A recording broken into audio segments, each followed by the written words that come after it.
তুমি উলঙ্গ হয়ে তোমার এই বস্ত্র সব খুলে দাও, নাউযুবিল্লাহ, সব খুলে দাও।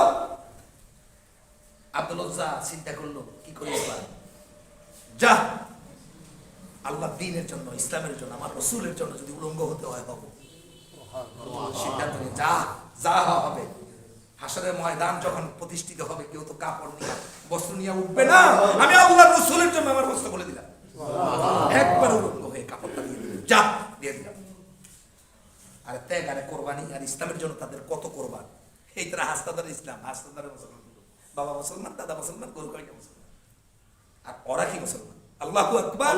এই জন্য ওদের ইসলামের প্রতি মায়া দরদ বেশি, ইসলামের প্রতি মায়া দরদ বেশি। মাদ্রাসায় পড়াশোনা করবে, মাদ্রাসার ছাত্র মাদ্রাসায় পড়াশোনা করে দিন এলেম শিক্ষা দেওয়ার জন্য মাদ্রাসা পড়ানো হয়। কি কথা কয় না কেন? মাদ্রাসায় ছাত্রদেরকে পড়ানো হয় কি জন্য? দিন এলেম শিক্ষার জন্য। আমাকে পড়া, আমি তার থেকে দিন শিখবো, সমাজ শিখবে, রাষ্ট্র শিখবে। আজকে মাদ্রাসার সিলেবাসের মধ্যে সমস্ত সিলেবাস গুলোর মধ্যে এমন অবস্থা করেছে রাসূলুল্লাহর জীবনী নাই, আবু বকর, ওমর, ওসমান, আলীর জীবনী নাই, কোন মুসলমানদের জীবনী নাই। আছে কার? গণেশের, আছে কার? দশরা, আছে কার? হিন্দুয়ারি যত যা আছে সব এটার মধ্যে ঢুকে দিয়েছে। বাংলাদেশের মুসলমানগুলোর কোনো শব্দ বলতে কিছু নাই, কোনো জায়গা থেকে কোনো আওয়াজ নাই, কোনো ধ্বনি নাই, সব চুপ। আসা কিন্তু হাক্কা শয়তানুল আকরাস, এগুলো হলো বোবা শয়তান। বোবা শয়তানগুলো চুপ হয়ে বসে আছে। হিন্দুর দেশে এসে না হিন্দু ধর্মের কিছু শিখবে, এদের জন্য প্রয়োজন। এই দেশেও প্রয়োজন না, কথাটা এরকম না, এই হিন্দুদের প্রয়োজন। কথা বলেন না কেন?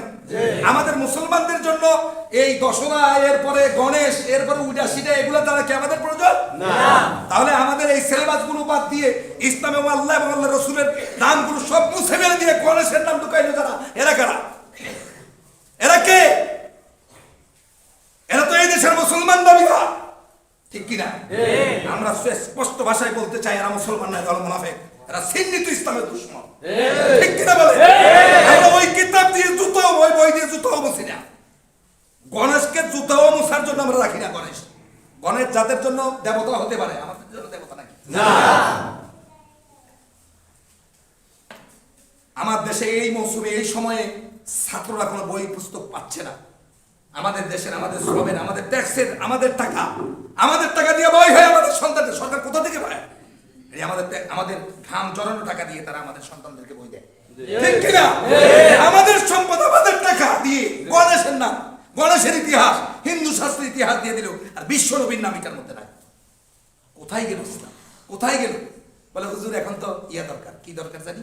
এখন প্রতিবাদ করা দরকার। প্রতিবাদ তোমরা করো, যারা যারা এই সরকারকে বসাইছো তারা করো প্রতিবাদ। আমরা কেন করতে যাবো? আমরা ভোট দেইনি।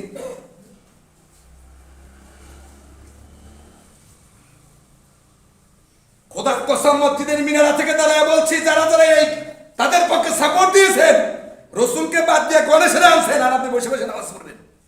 ওয়াকাদিমনা ইলা মা আমালু মিন আমাল ফাজাআলনাহু হাবাআন মানসুরা। আপনার আমল সব শেষ, একটু আমল আল্লাহর দরবারে কবুল হবে না। আপনাকে নামাজ পড়ার জন্য এখানে পাঠানো, শুধু নামাজ পড়ার জন্য আমরা পাঠাইছে না। আল্লাহ কি শুধু নামাজ পড়ার জন্য পাঠাইছে? এই সমাজ ব্যবস্থা, রাষ্ট্র ব্যবস্থা দেখার জন্য আমাদেরকে পাঠাইছে, ঠিক কিনা বলেন? রাসূলের 13 বছরের জীবনে মক্কা নগরীতে এত মার খাওয়ার মূল কারণ কি ছিল? রাষ্ট্র পরিবর্তন। মদিনায় গিয়ে একটু রাষ্ট্র দিয়েছে, ঠিক কিনা? ইতিহাস দেখে, রাসূলুল্লাহর ইতিহাস করেন।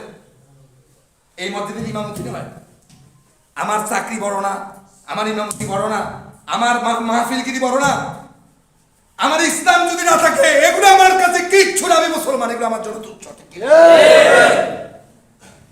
আর ইসলামকে বিজয় করতে গিয়ে এগুলো যদি সব দিয়ে, আমি যদি পানের দোকান দিয়ে যদি বসতে হয় আমি বসবো, তারপরে ইসলামের কথা কেউ ছাড়বো না, ঠিক কিনা?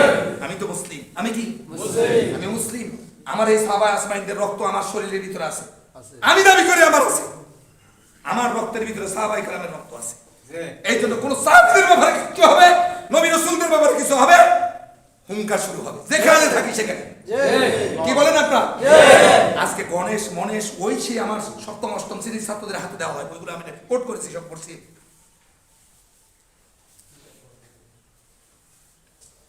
এখন বলবেন হুজুর আপনারা প্রতিবাদ করেন, তা আপনি কি খেলা খাইবেন?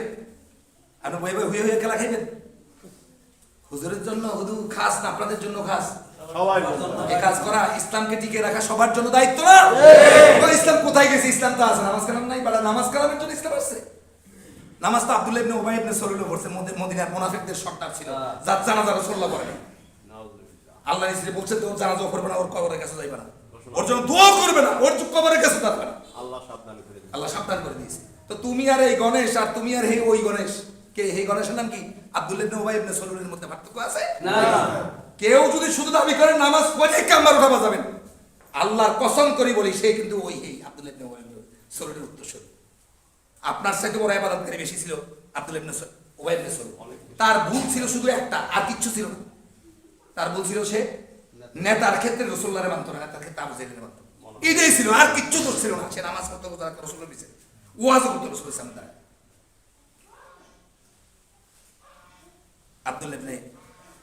আব্দুল উজ্জা সাহাবী কাফর খুলে দিলেন, যা ইসলামের জন্য দিয়ে দেন, রাসূলুল্লাহর জন্য দিয়ে দেন। কিছু কথা বলি, কি বলেন? কথা বলি, কথা বলবো? হ্যাঁ, দিয়ে দিন। ইসলামের জন্য দিয়ে দিলাম। কি জন্য হয়েছে? ইসলামের জন্য। কথা বলেন, আপনি পারবেন? না। আপনি পারবেন? ইসলামের জন্য বাড়িতে মায়ের কাছে